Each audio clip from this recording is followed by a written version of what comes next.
Bismillahirrahmanirrahim. Assalamualaikum warahmatullahi wabarakatuh. Halo rekan-rekan mahasiswa sekalian, kembali bersama saya Andif Purwanto, mahasiswa Universitas Siber Asia, Prodi Manajemen PJJ S1. Hari ini saya akan menyampaikan presentasi studi kasus kegagalan implementasi sistem manajemen rantai pasokan di PT Nike. Ini merupakan tugas dan UAS dari mata kuliah Sistem Informasi Manajemen. Baik, kita lanjutkan. Latar belakang dari kasus ini adalah Nike adalah suatu perusahaan terbesar dunia dalam industri pakaian dan perlengkapan olahraga. Ia didirikan pada tanggal 25 Januari 1964 di Amerika Serikat. Perusahaan ini awalnya dikenal sebagai Blue Ribbon Sports sebelum berganti nama menjadi Nike pada tahun 1971. Nike tidak hanya memproduksi sepatu, tetapi juga pakaian olahraga, aksesoris, dan peralatan olahraga. Perusahaan ini terkenal karena mensponsori banyak atlet terkenal seperti Cristiano Ronaldo, LeBron James, dan Michael Jordan. Penerapan teknologi I2 di Nike adalah salah satu contoh terkenal dari tantangan dalam implementasi sistem manajemen rantai pasokan. Pada akhir 1990-an, Nike memutuskan untuk mengadopsi perangkat lunak SCM dari I2 Technologies dengan tujuan untuk meningkatkan efisiensi rantai pasokan mereka yang kompleks dan terfragmentasi. Namun, implementasi ini mengalami banyak masalah. Pada tahun 2000, Nike mengumumkan bahwa mereka mengalami kelebihan persediaan dan keterlambatan pesanan yang signifikan, yang sebagian besar disebabkan oleh kesalahan dalam sistem SCM baru mereka, kesalahan perencanaan, konfigurasi sistem yang salah, kurangnya pelatihan, integrasi yang buruk, dan masalah teknis lainnya. Akibatnya, Nike mengalami penurunan laba yang signifikan dan harga saham mereka turun hampir 20%. Kronologisnya adalah sebagai berikut. Pada tahun 1999, merupakan awal implementasi proyek dengan I2 Technologies untuk mengintegrasikan sistem perencanaan permintaan dan rantai pasokan. Kemudian pada tahun 2000, masalah mulai muncul. Prediksi permintaan tidak akurat, terjadinya ketidakseimbangan stok. Kemudian pada bulan Juni, dampak finansial kerugian sekitar 100 juta US dollar, penurunan harga saham hampir 20%. Selanjutnya pada tahun 2001, Nike melakukan tindakan perbaikan, evaluasi ulang sistem dan proses peningkatan pelatihan. Kemudian di tahun 2004, Nike berhasil melakukan pemulihan implementasi sistem yang baru ERP dari SAP yang lebih terintegrasi.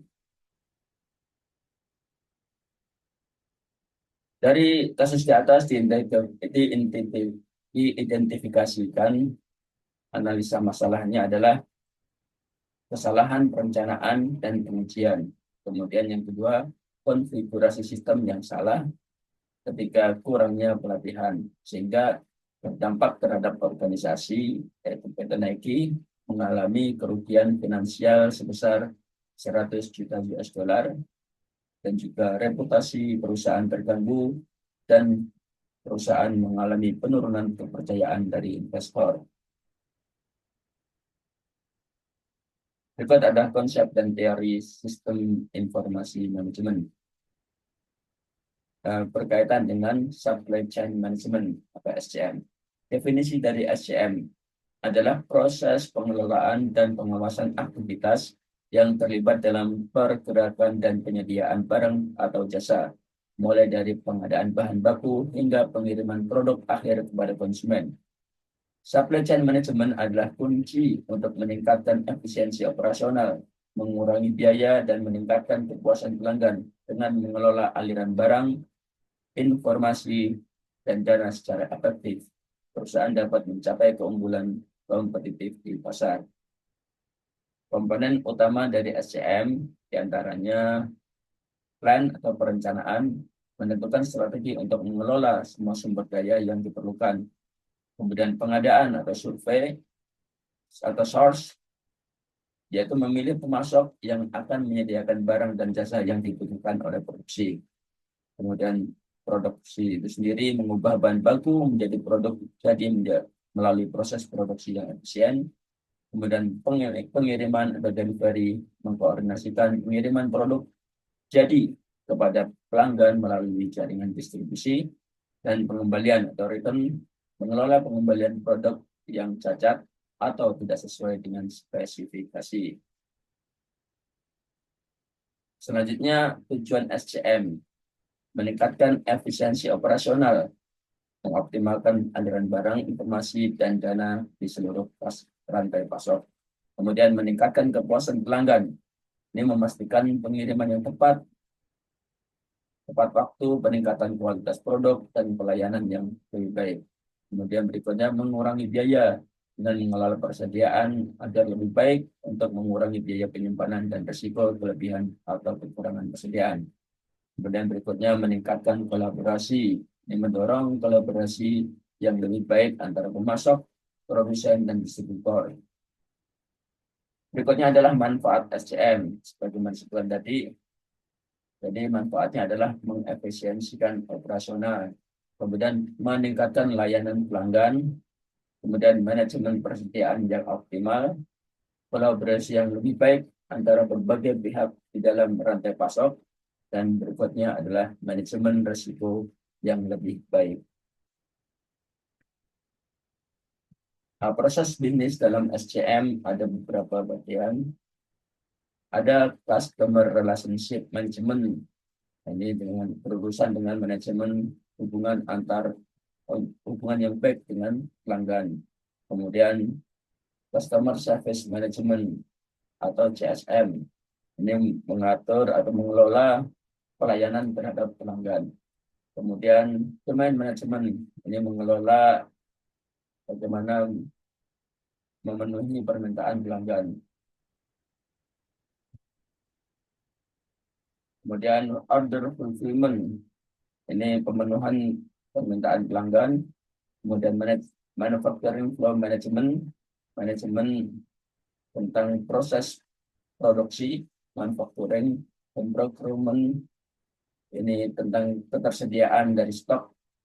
Kemudian product development dan commercialization, ini masalah pengembangan dan penjualan dari produk. Kemudian return management, ini mengelola atau mengatur tentang pengembalian dari produk yang gagal atau cacat. Dari itu ada solusi dan rekomendasi. Yang pertama adalah perencanaan dan pengelolaan serta proyek yang lebih matang. Jadi Nike harus melakukan perencanaan dan pengelolaan proyek yang lebih matang. Kemudian untuk analisisnya sangat dibutuhkan analisis, kemudian pengujian ekstensif, rencana mitigasi risiko. Berikutnya adalah pelatihan dan manajemen perubahan yang efektif. Kemudian program pelatihan komprehensif, manajemen perubahan yang baik. Kemudian integrasi sistem yang lebih baik. Perlu juga dilakukan audit sistem untuk memastikan kompatibilitas sebelum implementasi. Solusi dan rekomendasi memiliki manfaat, resiko, dan juga kendala. Di antara manfaatnya adalah mengurangi resiko kegagalan, meningkatkan efisiensi operasional. Resikonya membutuhkan waktu dan sumber daya tambahan, kemudian potensi penundaan, dan kendalanya adalah keterbatasan anggaran dan waktu, resistensi terhadap perubahan.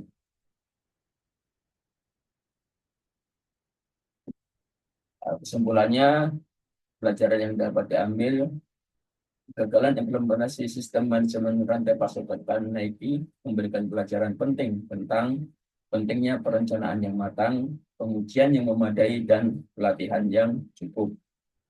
Nah, untuk terus mengenai keberhasilan Nike dalam mengatasi kegagalan ini menunjukkan bahwa kemampuan perusahaan untuk belajar dari kesalahan dan beradaptasi dengan cepat terhadap perubahan. Nah, berikut adalah berbagai referensi yang kita gunakan untuk menyusun presentasi ini. Bisa langsung dilihat seperti ini. Demikian presentasi yang dapat saya sampaikan. Terima kasih, semoga bermanfaat bagi kita semua. Assalamualaikum warahmatullahi wabarakatuh.